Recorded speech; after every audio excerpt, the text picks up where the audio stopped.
Good morning, Grey TV, and welcome to Terrific Tuesday. Today is our last day of March, so whenever you write March today, remember to give it your best capital M ever.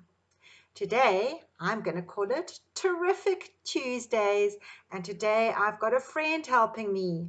Okay, he's the terrible dragon, but he's going to be watching what I'm going to do, and just like him, I want you to listen very carefully to what your day is going to look like today. Obviously, you're going to start out with your exercises, and I hope you are able to get them all in. Then after that, we're going to be doing mental maths. Now with mental maths, we are on week 12. We did week 11 last week, and week 10 was a catch-up for those of you who want to do a little bit extra. Okay, so it's week 12, and it's Terrific Tuesday column. Then after that, you boys are going to be doing some addition. Now, Mrs. Reddy is going to be playing you a video, and I really need you to have your whiteboards and your whiteboard markers ready to be able to work with her. Remember, as she talks through the video, if she is going too fast or if you don't want to see what the next step is, you pause it, you try it, and then you press play again. Now, Mrs. Van Staden did introduce this concept to you. I know I only did it once, but I remember showing you this poster and teaching you a rhyme. So again, just like my dragon over here, you need to open up your ears and you need to listen very carefully. Right.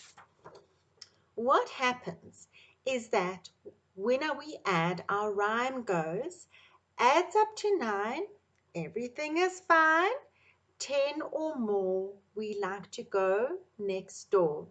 Now you all know that you get one number per one square because that's the only room that it allows. So when our numbers get bigger and we have to move them across, that is where we are adding with regrouping. So when you have your sum, you have your tens on your left-hand side and your ones on the right-hand side.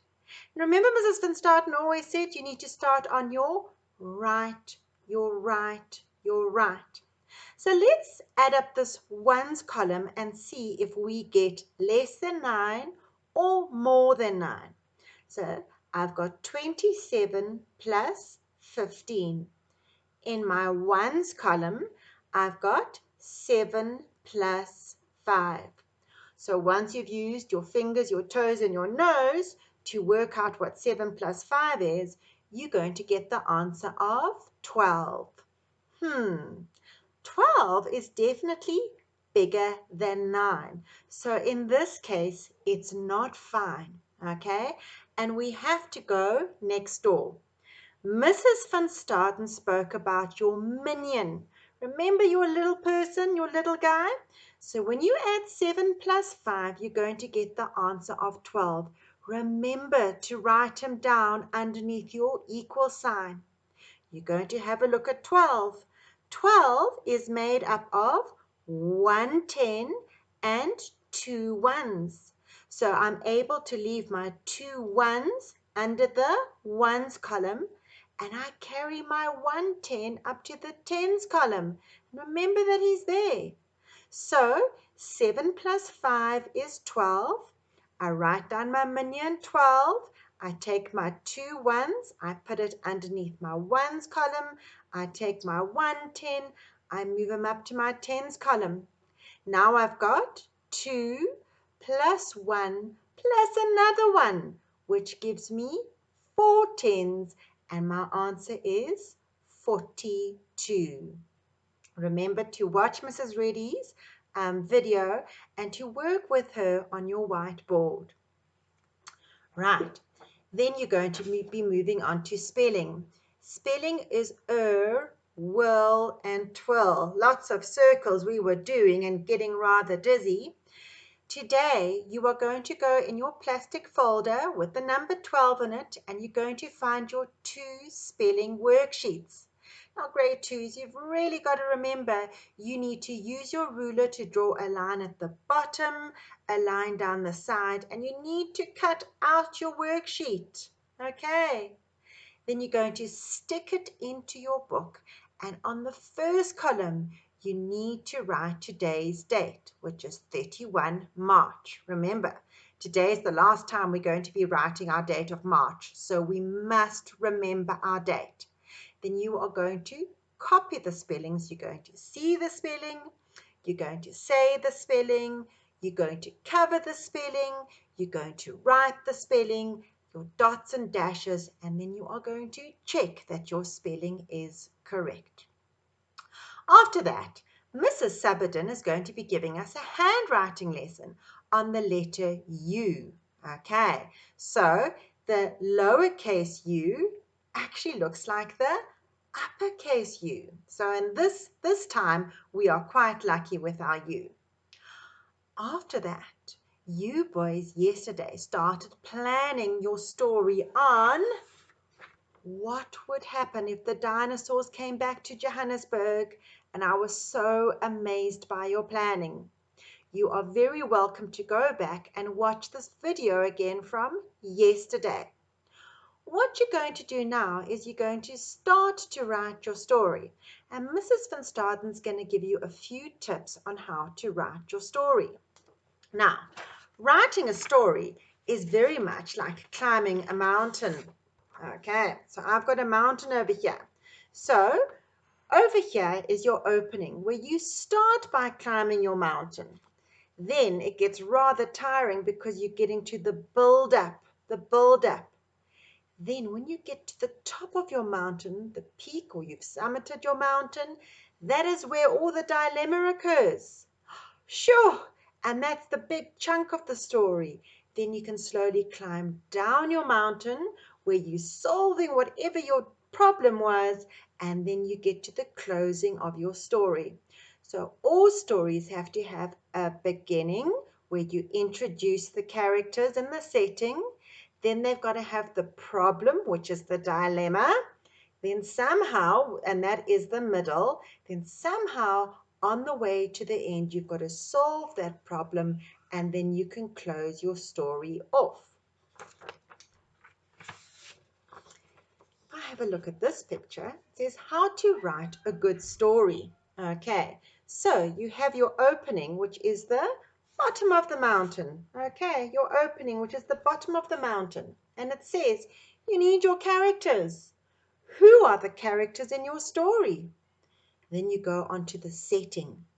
Where is your story set? Is it in a forest, a town, in the park, or somewhere else? And when you start on your opening, you introduce the characters and the location of your story. Now, as you're climbing the mountain, you are building up. Okay, building up. So you begin to write about what is happening at the start of your story. Don't forget to use the characters that you introduced. Then you get to summit your mountain, which is the top of your mountain, the middle of your story. Write a problem that is happening in your story. What is it that went wrong? Okay. Once you've got your problem, you can start to move down your mountain where you are resolving it. You're going to write about how the problem could be fixed. Think about the characters, how they might work together to solve the problem. So we're coming down our mountain, and then the closing is where we end off, okay? And we bring everything in the story to an end and make sure that the problem has been fixed. Now we've been learning about adjectives. So in your story, I would like you to use adjectives as well, just to create a clearer and better picture. Mrs. Van Staden has got a list of adjectives. Now, all of these posters I have put on email, and I have emailed them to your moms and your dads. So you can print these out, and you are very welcome to use them. So this adjectives word map just sparks off some ideas of how you could describe your dinosaur or the people in the story or the setting. You've got adjectives for the people.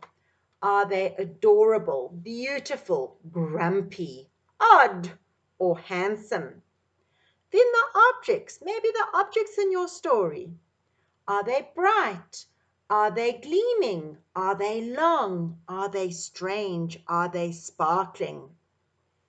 Feelings. Usually in a story, you find that you have a lot of feelings. Are you feeling brave? Are you feeling cheerful? Are you feeling healthy? Are you feeling fine? Then we also have bad feelings. Are you feeling scared? Are you feeling angry? Are you feeling dizzy? What are your bad feelings?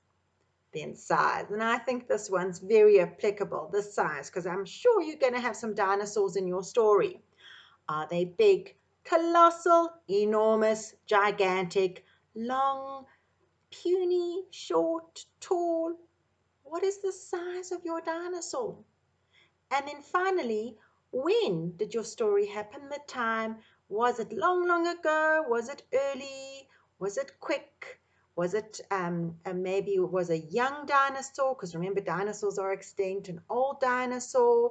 So Mrs. Van Staten's given you an adjective word map to also help you in your story writing.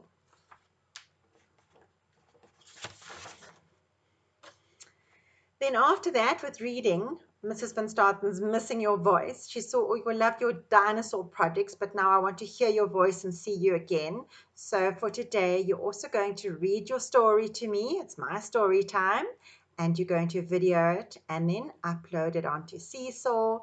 And then finally, if you've got some time, because it's Tuesday, you can do 3 pages in your dinosaur booklet.